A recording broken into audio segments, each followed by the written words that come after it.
Good morning. We're going to begin today with some singing. In the spirit of renewal, which is our monthly theme in June, we will be singing A Place for You by Melanie DeMore. The lyrics will be behind me. There are 3 phrases which we will repeat, each of them 3 times. I'd like to invite you the first time through, I will sing it. The second time, you can repeat it. And the third time, if you feel inclined to add a harmony or experiment with doing something different, feel free to do that on the third repetition. So it'll be a call, a response, and then a harmony response. Spirit made a place for you where everything is new. Spirit made a place for you where everything is new. Spirit made a place for you where everything is new. Love has made a place for you where everything is new. Love has made a place for you where everything is new. Love has made a place for you where everything is new. Grace has made a place for you where everything is new. Grace has made a place for you where everything is new. Grace has made a place for you where everything is new. Thank you.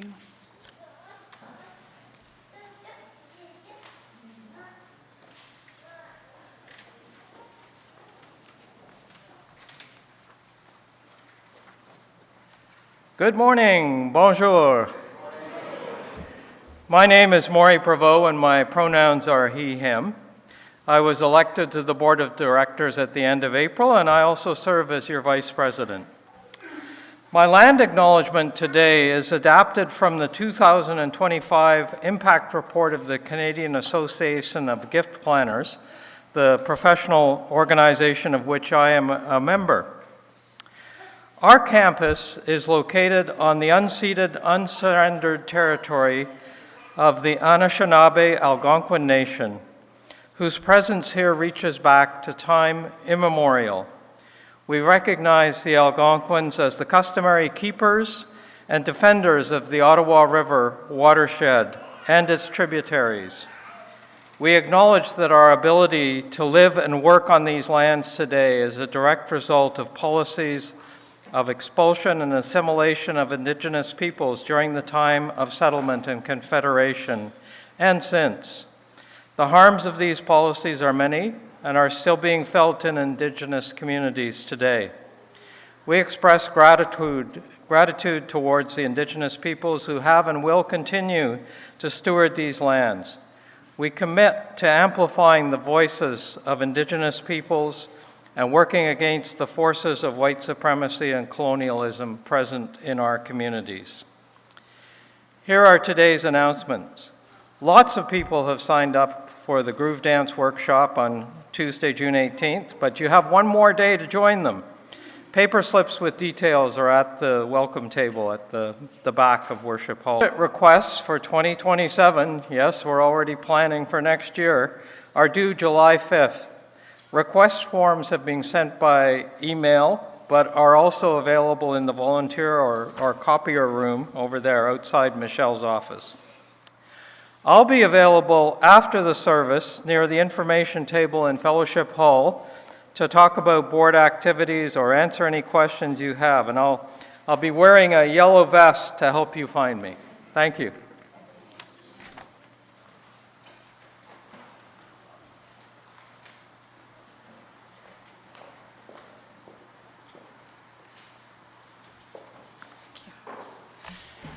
Good morning. I'm the Reverend Lara Cowtan. My pronouns are she and her, and I am honored to serve this congregation as your minister. It's delightful to see all of your faces here. Some very familiar, and some who I don't know yet, and I'm looking forward to meeting.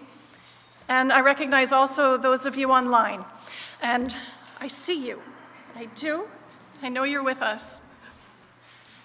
I'm joined on our chancel this morning by our worship associate, Paul Julian, and our music director, Jen Bernson. And we've got our director of religious exploration, Jody, where's Jody? Jody's back there. There we go. And Julia, our amazing tech person. Thank you, Julia, for keeping all of the balls in the air and running and live. And we have a very, very special music guest here this morning. Can we please welcome back Tony Turner.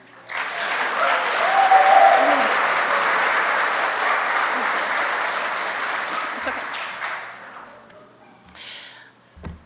And I'd like to extend a very special welcome to those of you who are visiting us today. If you're new to FirstU, or if you feel like you're still new, please stop by the welcome table at the back and connect with us. We've got Carol back there to greet you, and also in the fellowship hall. Please do find your way in there after the service for conversation.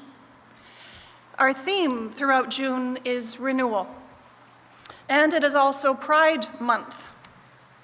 So today and every day, let us renew our absolute commitment to celebrate, affirm, and wholeheartedly support lesbian, gay, bi, trans, and queer people, their rights, their marriages, their pursuits of happiness, and their very breath. Here in this community and in Canada and across the border to the south, where these rights are being threatened, and around the world as well, where they may not exist at all, we affirm and celebrate pride. And this is also true July through May. It's not just 1 month, my friends. Whoever you are, whatever you bring or are seeking this morning, all of your gifts and your wounds, your laughter and your tears are welcome here. And next week, as Maury mentioned, we'll be having a very special service. It's our annual flower communion ceremony. It's a ritual that has been celebrated for over 100 years around the world, and I'll be telling you that story. But one thing that you need to know today is that you're invited to bring a flower, each person, and maybe if you bring 2 for somebody who forgot, and we'll be building a communal bouquet. It's a very, very special ritual. So please, if you have a generous garden that is bursting with joy next week, please do bring some flowers to share. And with that, I say welcome one more time to this hour of worship this morning. It is good to be together. May you find this time a blessing.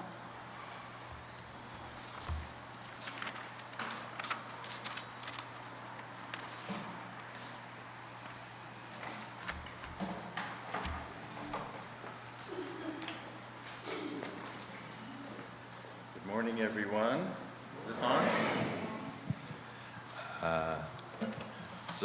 Greetings. I send greetings from the First Unitarian Fellowship of Nanaimo, which is my home congregation at the moment.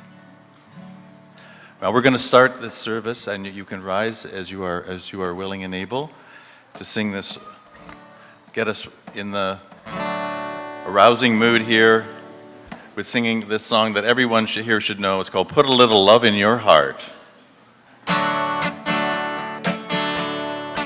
Better not do it too fast. Think of your fellow man, lend him a helping hand, put a little love in your heart. You see it's getting late, oh please don't hesitate, put a little love in your heart. And the world will be a better place, and the world will be a better place for you and me. You just wait and see. Another day goes by and still the children cry, put a little love in your heart. If you want the world to know, we won't let hatred grow, put a little love in your heart. And the world will be a better place, and the world will be a better place for you and me. You just wait and see, wait and see. Take a good look around, if you're not looking down, put a little love in your heart. I hope when you decide, kindness will be your guide, put a little love in your heart. And the world will be a better place, and the world will be a better place for you and me. You just wait and see. Put a little love in your heart. Put a little love in your heart. Put a little love in your heart. Put a little love in your heart. Nice.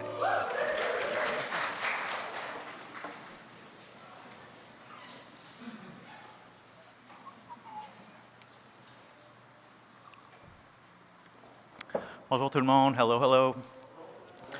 My name is Paul. My pronouns are he and him, and our centering words today are from Lisa Friedman.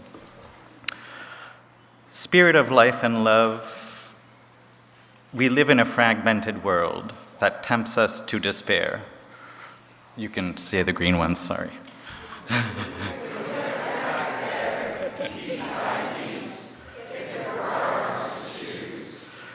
But sometimes the fragments are enough. In a world of cruelty, there is still power in every act of kindness. In a time of doubt,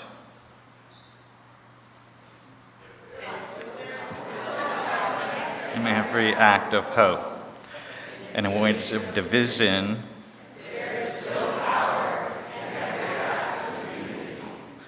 may we remember that sometimes the fragments of meaning that we make are just the right size to hold in our hands. Come, let us worship together. Who wants to come up and light the candles? Come on up.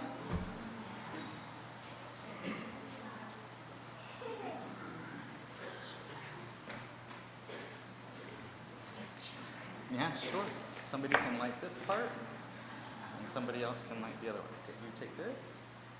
Just put it here to light it on that one, and you can pass it over. Pass it over to her.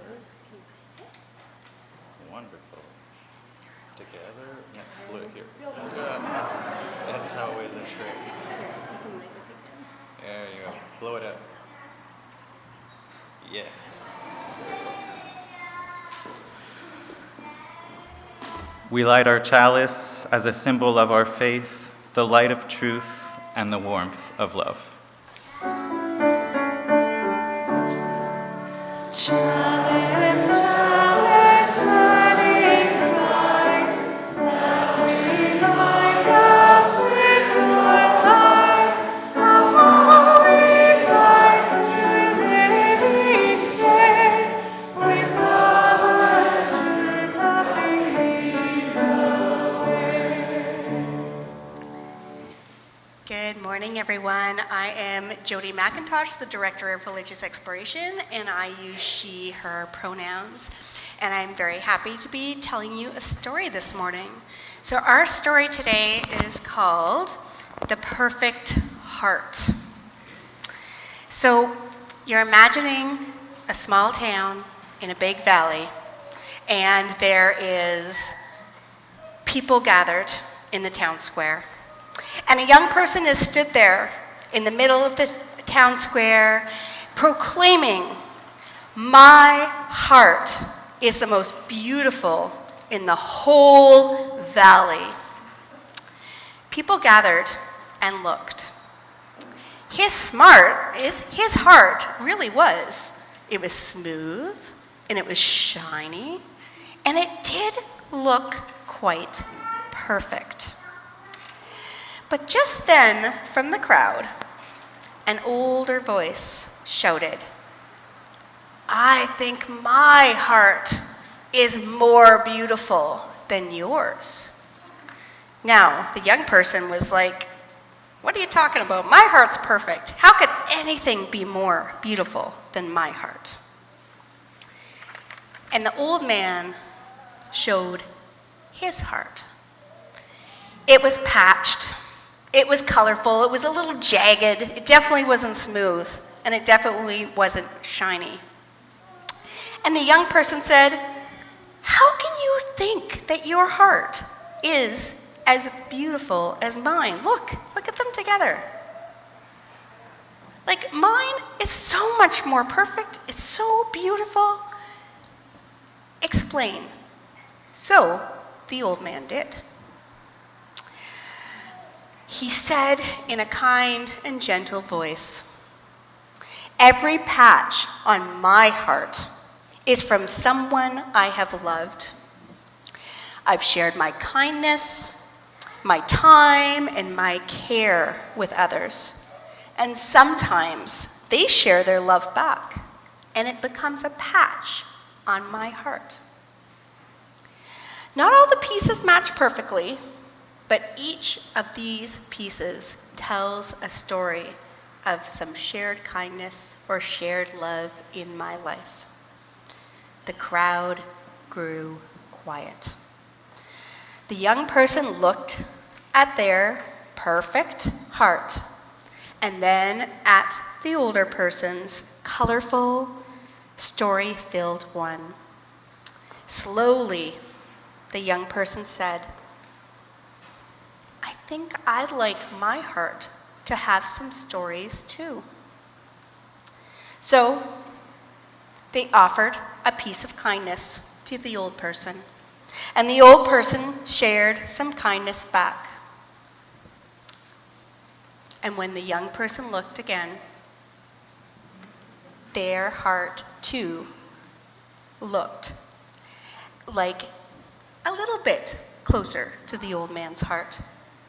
And their heart, it was no longer perfect, but it was more beautiful than ever because he had shared some love and kindness. Thank you for listening to my story. So we are going to sing the children on their way, and parents, if you come down right after the service to gather your children. The older ones will be in the Wonder Room, and the younger ones will be in the Rainbow Room. Thank you.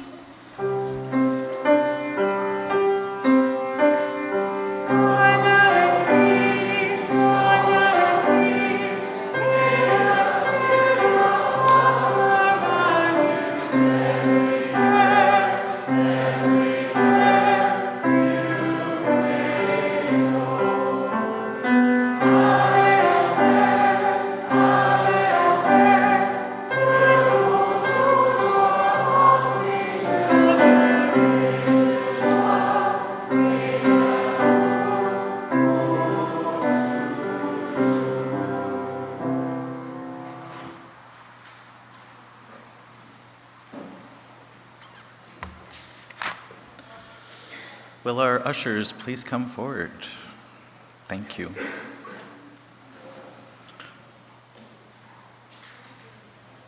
There's a QR code on the screen and on the order of service that can be used to make a donation online if ever you don't have something for the ushers. Our Sunday offerings through the month of June, unless otherwise designated, will be shared with Serenity Renewal for Families, founded in 1983 to serve individuals and families in recovery from alcoholism and addictive behavior.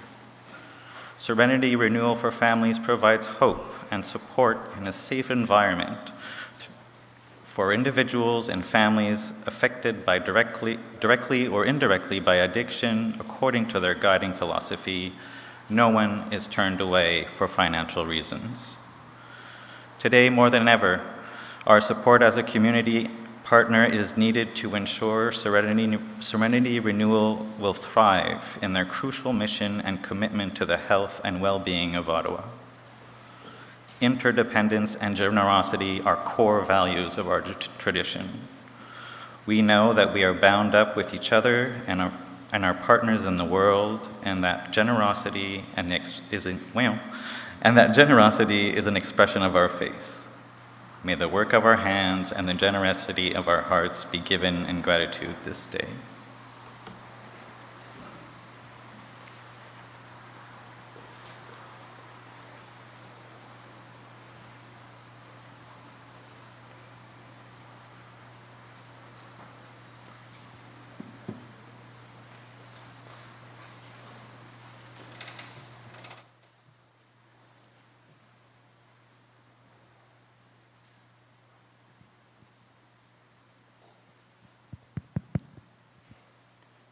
Each time that we gather for worship, we set aside a moment to expand the caring ministry of this congregation. Together, we recognize the cycle of life and death and the circle of love and witness that is at the center of this and every sacred community. Let us prepare our hearts for this time of sharing with the singing of our bowl, and I invite you, as we listen, as we settle into this moment, to take a deep breath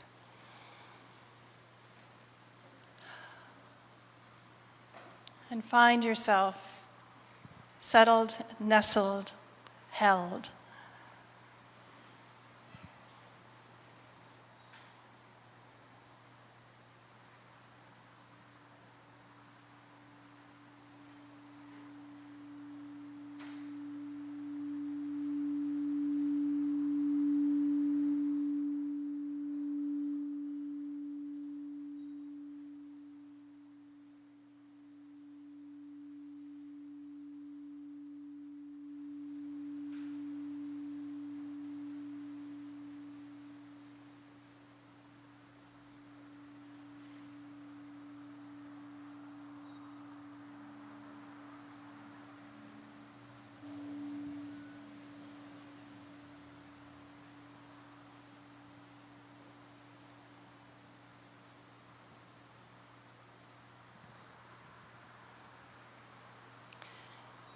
It is the tradition of this congregation to share stones in water, to remind us and to symbolize the ripples of what we carry on our hearts as the ripples travel out through all the others in this room into the world, knowing that what we carry and what we share is magnified.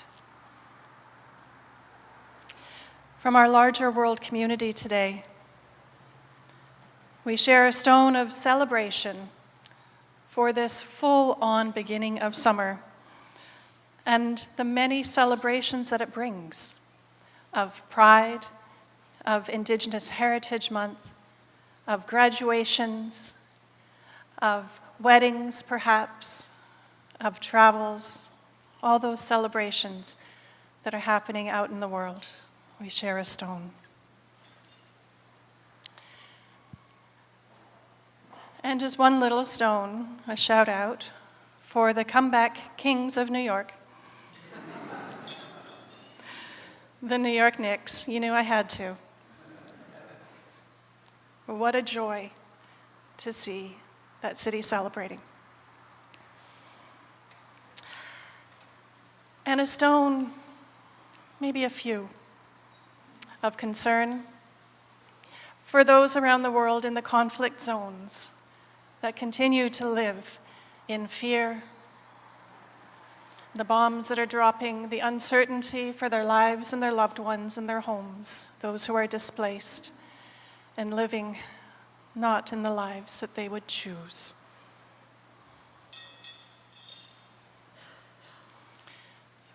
From among our community today, there are 2 cards at our caring table for folks to lend their signatures to and to share your wishes. There's a card for Barry Reed. In celebration of his new home in Unitarian House, I'd like to say welcome to our new neighbor, and may your settling in be smooth and joyous.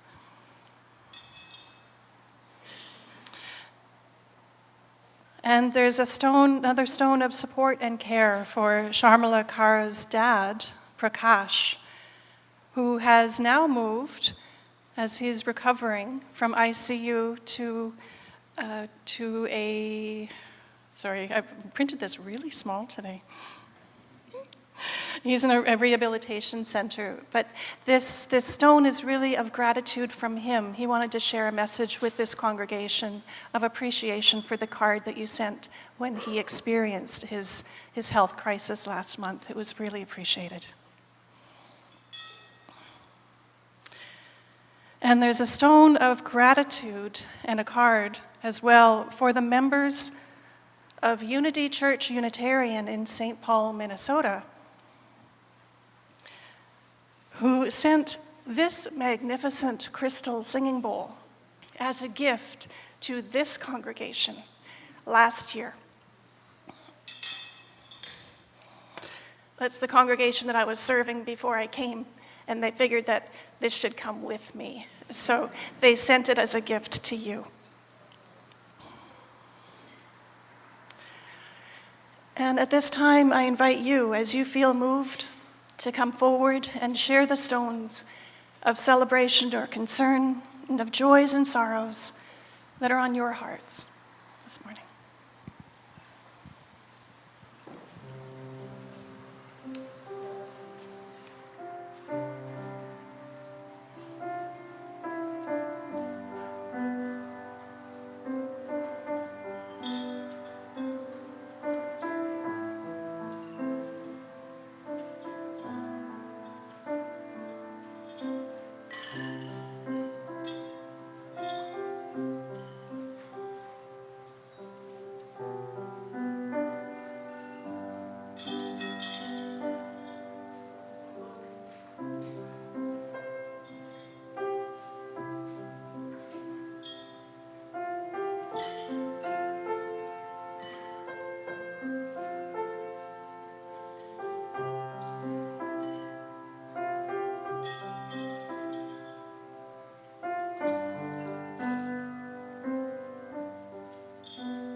A stone for those of you online, that this may hold all that you have shared, either in your hearts or in the chat with one another.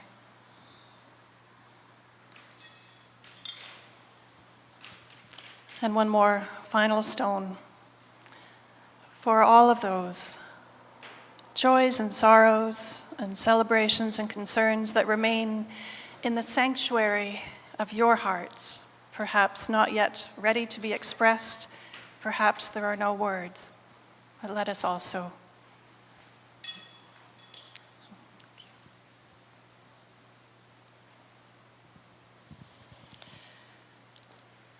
And as we place these stones in the water,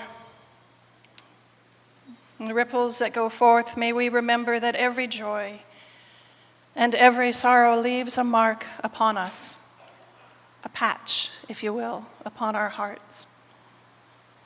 May our hearts become not harder, but more spacious, capable of holding grief and gratitude. And may the places where we have been cracked or torn or bruised become the very places where compassion shines through the most. We enter now into our time of silence once more with the singing of our bowl.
This song that I'm going to sing is it's called Survivor Tree, and it is a song about resilience and about how some aspects of nature can be really important symbols of resilience.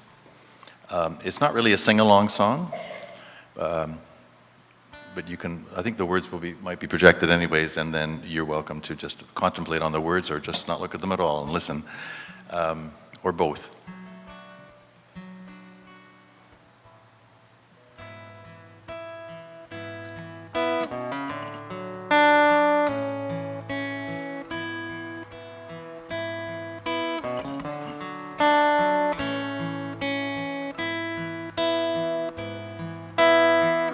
Hiroshima, 1945. Atomic bomb shook the earth and sky. But in the spring of 46, the wasted ground bore a gift, new shoots that told the world I have survived.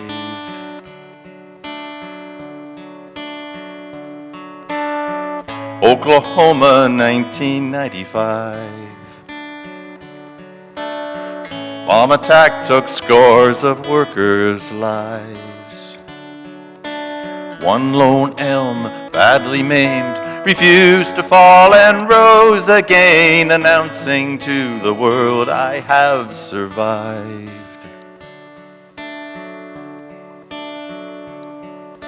I wish that everyone could see the roots of the survivor tree, silent but very much alive,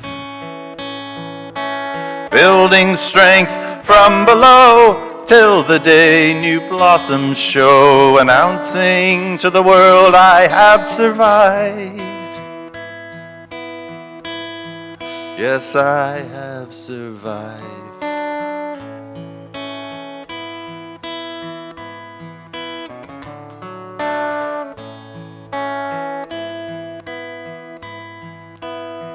New York City, 2001.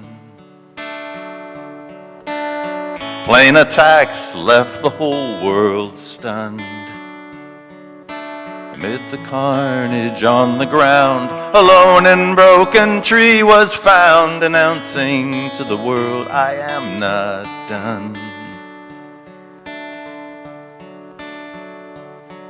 So remember this when hope can't be found. The root of hope lies patiently deep down, gaining strength through the night, slowly reaching for the light, till one day you will shade folks with your crown, your beautiful crown. Yes, I believe in you and me have roots like the survivor tree, silent but very much alive, building strength from below till the day new blossoms show, announcing to the world I have survived. Yes, I have survived. I am very much alive. I have survived. I am very much alive.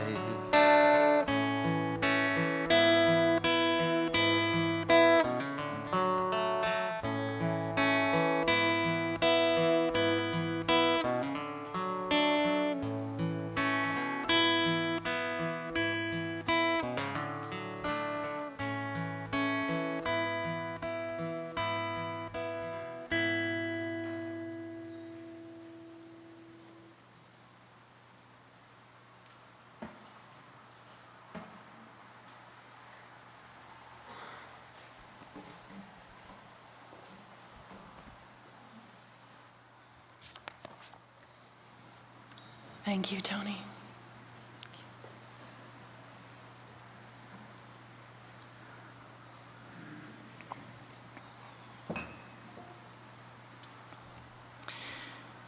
There is a tale of a 15th century Japanese military ruler whose antique Chinese celadon glazed tea bowl had broken. He sent it back to China for a replacement, but there wasn't another one like it. It was unique, it was antique, it was irreplaceable.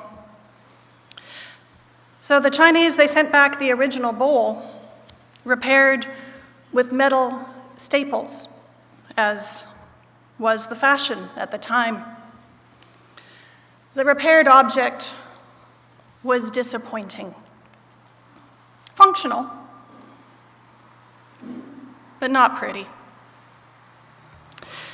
In the ensuing years, as Japanese traditional tea ceremonies became popular, the fragile ceramic tea bowls, they favored the Chinese ceramics, needed repair more and more often. Artisans, the Japanese artisans, they developed an intricate process using a very special lacquer made from tree sap and gold pigment to put the shattered bowls back together. And in the 17th century, the technique became known as kintsugi. It was commonly used for repairing, and at that time, ornamenting as well, ceramics for tea, which seemed to be dropped at an alarming frequency at these fashionable tea parties. The master artisans who would mend these broken ceramic vessels, they had to train for many, many years to painstakingly glue every fragment back together and then fill in the little gaps. And the mending is the most difficult part because the lacquer cannot be removed once it's dry. Think super glue. And the pieces, all of the pieces must be held in place at once, even if there are 20 different parts, holding them all together so that they could set properly. And then after weeks of drying and being sanded smooth, the lacquer master would then finally seal the new seams with gold, silver, or platinum. Repairing a single piece could take months. The philosophy behind kintsugi teaches us that broken things are not something to hide or discard. They carry history. They deserve care. Their fractures are not signs of failure, but evidence of having been loved and used. And sometimes the repaired vessel becomes even more precious than it was before.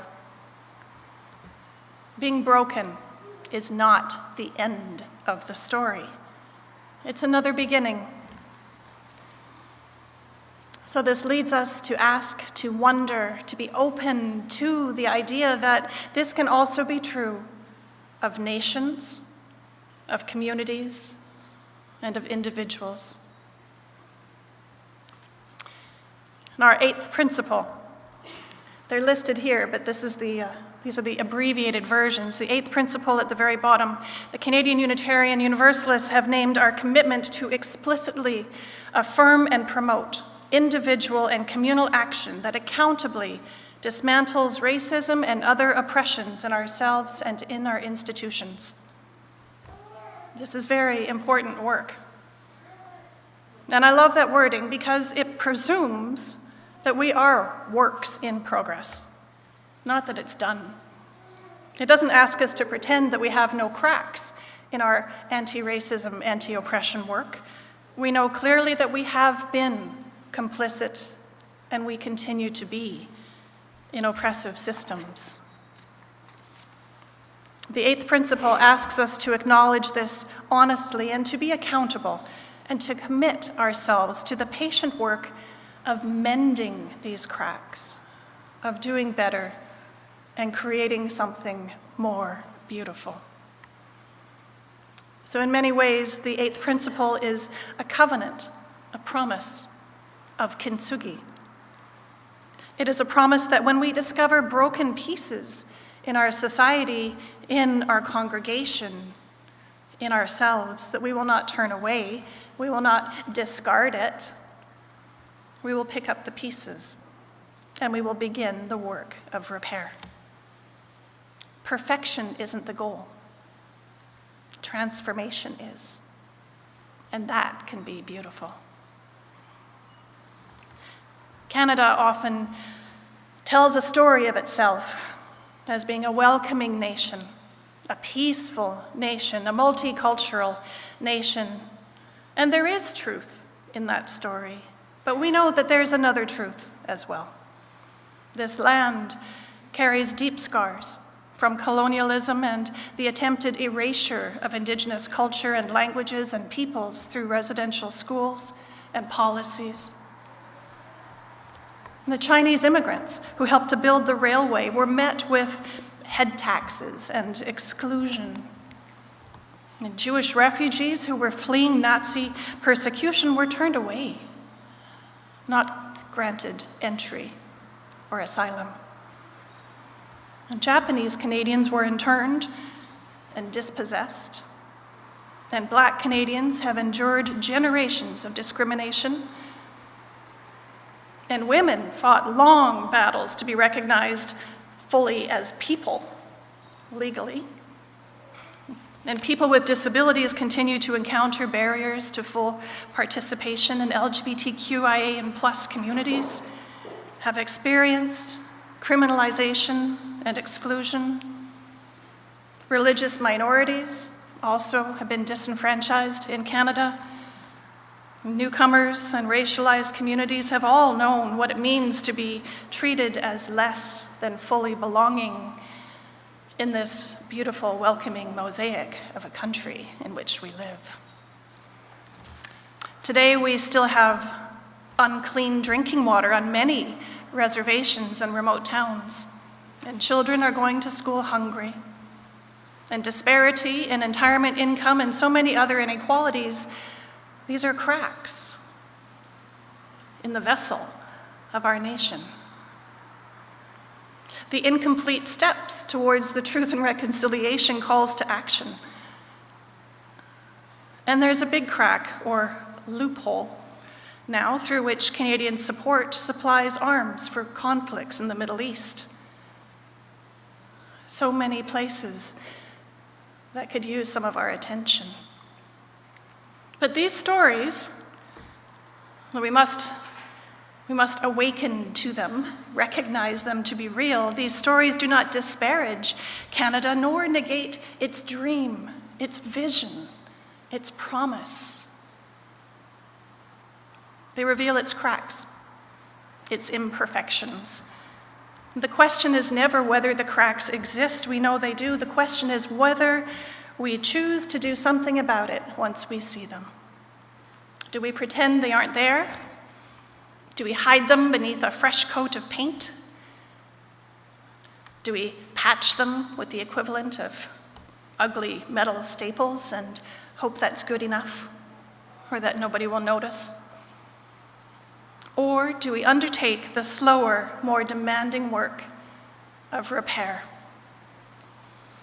Truth and reconciliation are not about living forever in guilt. It's about refusing denial about what actually happened and is happening. It's about listening deeply enough that healing becomes possible, hearing the truths, and then having the humility to say, we got this wrong. Help us to make it right. What can we do? How do we heal and move forward? And here in Ottawa, in our own congregation, this place is trying to live into that work, and not perfectly, but faithfully, as we build relationships with our Indigenous partners and our campus neighbors, leaning together and imagining a future rooted in justice and mutual respect, and a shared community where all can thrive.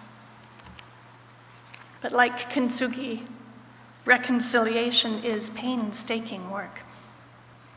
It takes patience, honesty, and courage. And it takes love.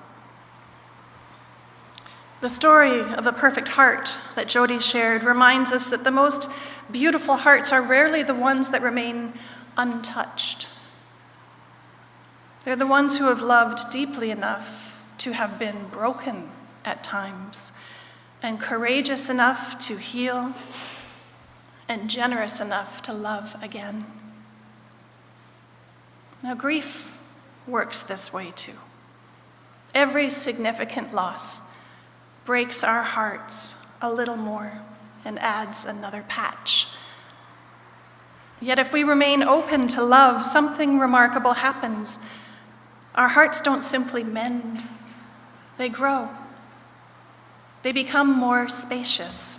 They develop the capacity to hold joy and sorrow at the same time, because we know there is room for both. they coexist. The cracks may remain, but so does the love. And it's the love that shines. I've had the privilege of sitting with couples celebrating 60 or more years of marriage and still deeply in love. I'm divorced. That astonished me. Hello? Welcome. Oh, how beautiful. Anyways, I've often asked these couples when I have the opportunity to sit for a quiet moment in conversation, what is the secret to a long-lasting relationship? And I've never once heard anyone say, we never argued. I've never heard them say, we always agree, or I always let them win. Instead, they tell me things like, we learned not to have to be right all the time, to let the little things go, to love what they love and want that for them. And when we hurt one another, to find our way back. Enduring love isn't built by avoiding cracks. It's built by learning how to repair them. And when we take the time to care and mend the tears in our relationships, to apologize sincerely and to forgive generously, to listen deeply, and to understand before insisting on being understood, that relationship often becomes stronger than it was before. The repair itself becomes part of the bond, part of the fabric.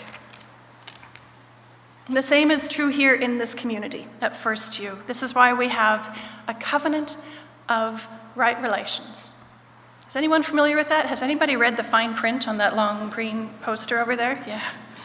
So it's a covenant, it's a behavioral covenant, it's how we agree to be in relationship with one another.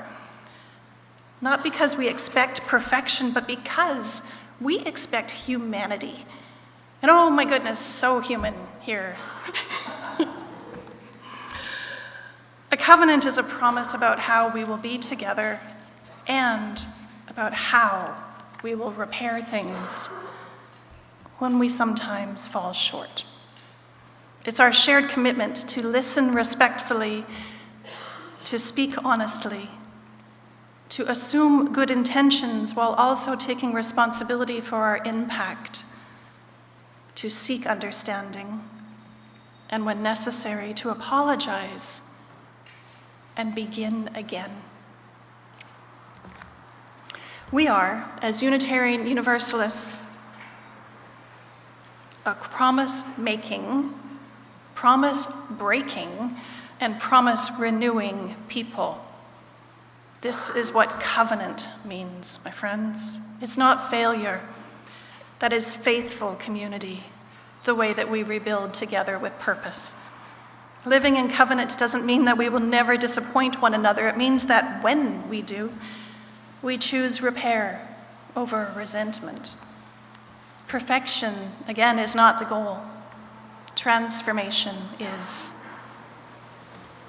Too often we imagine that being a good person means never making mistakes or allowing others to make mistakes because it might reflect badly on us. Perfection, though, we know this, can become the enemy of growth and creativity. If we wait until we are flawless and absolutely certain before speaking up, or before trying something difficult that we might not get right, or before apologizing because we don't know if we have the right words, or if we wait before creating something new because we're not sure if it'll be the right thing, or if we wait before taking a stand for justice because we're not sure if that's the right lever to pull or this is the right time to do it,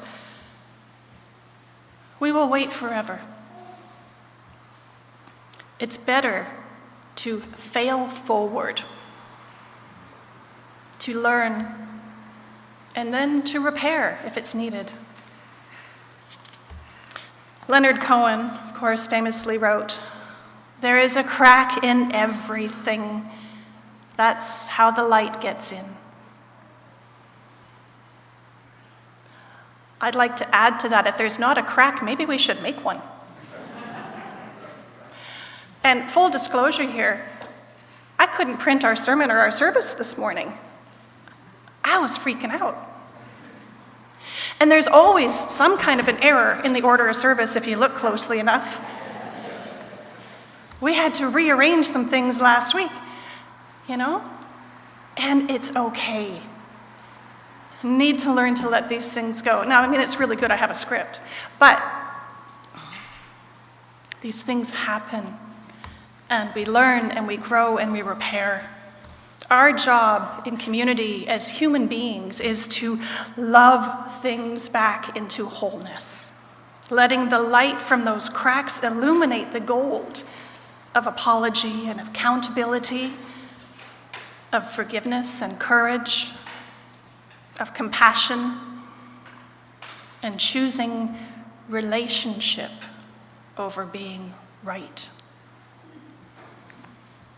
If you look again at the cracked cup on the cover of today's order of service, I hope you'll notice that your eye is not drawn to its brokenness. It's drawn to the gold which holds it together. It may be the gold in our own lives. May that gold fill the cracks in our own relationships, in our lives and in our congregation, in our country, around the world. And we do this not by pretending the fractures never existed. This would not hold tea if we didn't repair it. But by honoring those cracks and learning from them and listening to how they appeared and making something stronger and more beautiful and more resilient because of them. Perfection isn't the goal. Transformation is. May we have the courage not to hide our cracks or discard things that may look broken. May we have the patience to mend them and the humility to acknowledge where repair is needed. And may we become, together, a community where every scar, every patch tells the story of healing. Every apology opens a new beginning, and every act of repair shines like gold. Amen.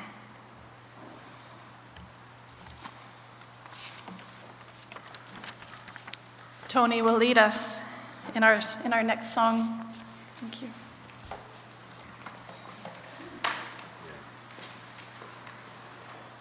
In the spirit of the concept of kintsugi, I invite everyone to stand and rise as you are willing and able. And we will sing this song.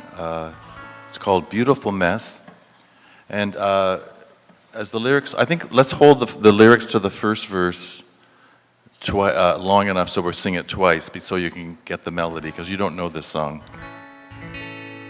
Or this chant, I call it a chant.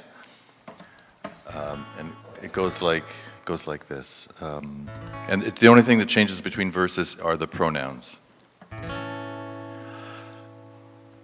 I am beautiful in my brokenness, every shard of sadness, every crevice of regret holds a ray of hope, a light through the darkness.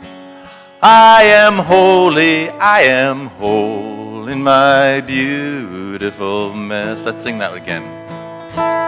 I am beautiful in my brokenness, Every shard of sadness, every crevice of regret holds a ray of hope, a light through the darkness. I am whole in my beautiful mess.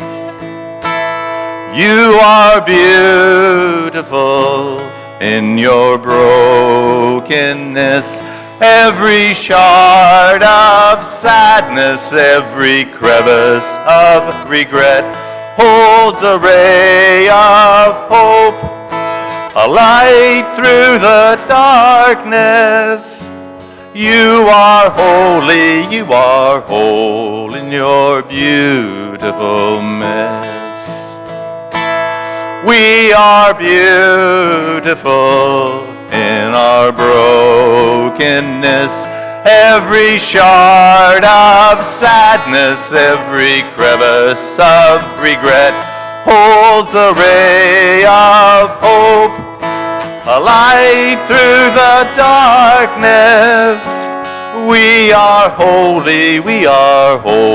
in our beautiful mess. We are whole in our beautiful mess.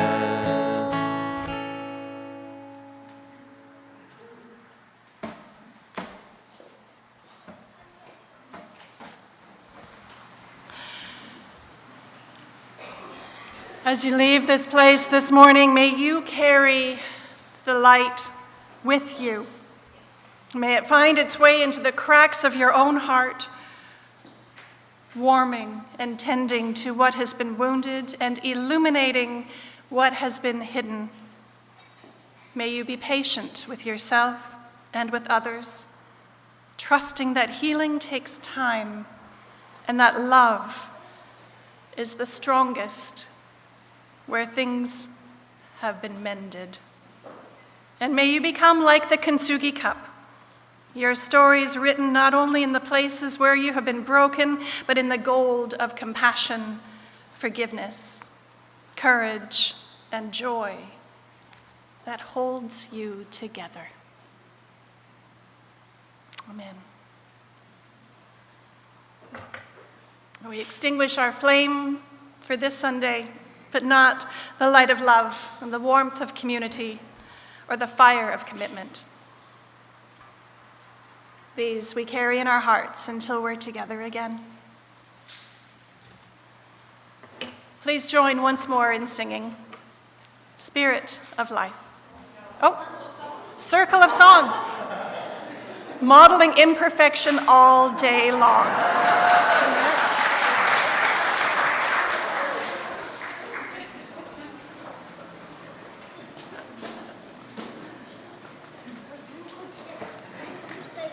I'll just mention Tony's going to sing the verses, and we're all welcome to sing in the chorus together. We have some choristers to throw in some harmonies up here as well. Many of you know this song very well, so have fun. Yeah, and while we're just getting ready, I'll just thank the late Jane Perry, formerly of this congregation, who wrote the choir arrangement some years ago. And it's helped find its way into many Unitarian congregations around Canada, maybe and beyond.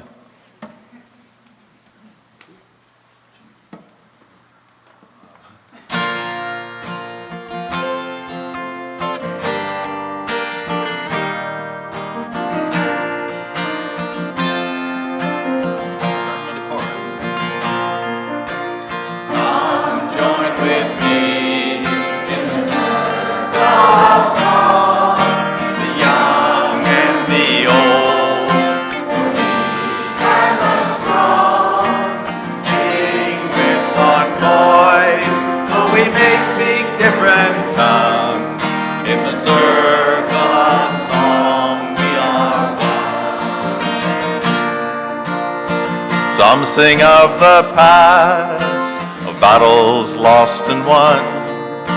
Some sing of their dreams and a new day in the sun.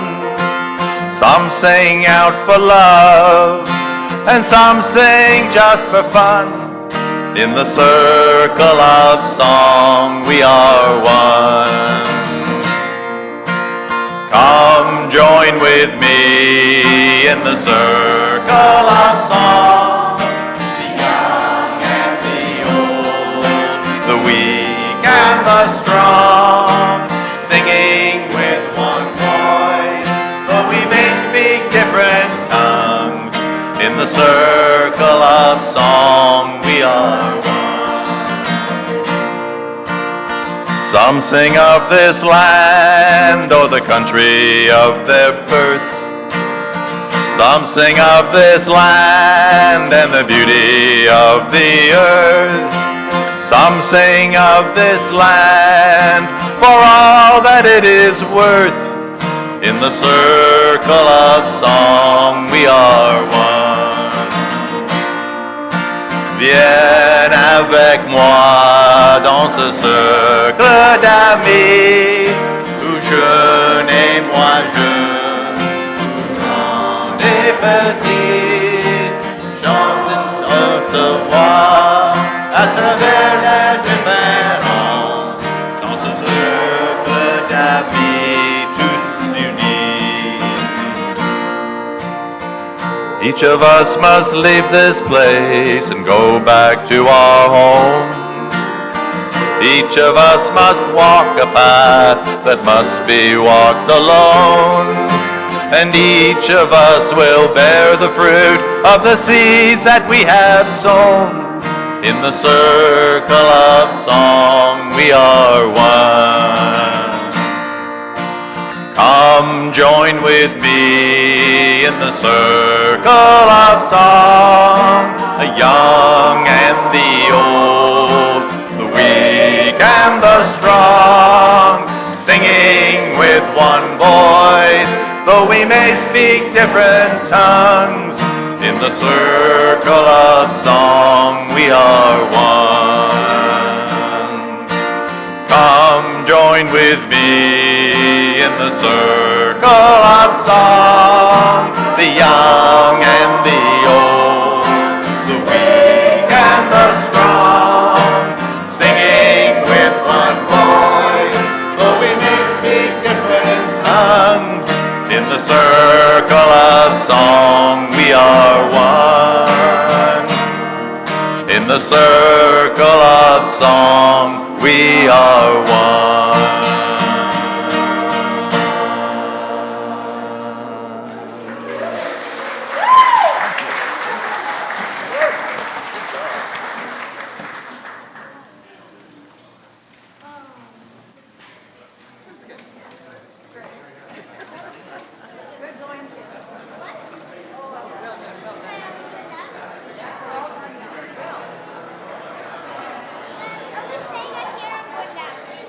Now we're good. Now you can go get some lunch. We're done. I think.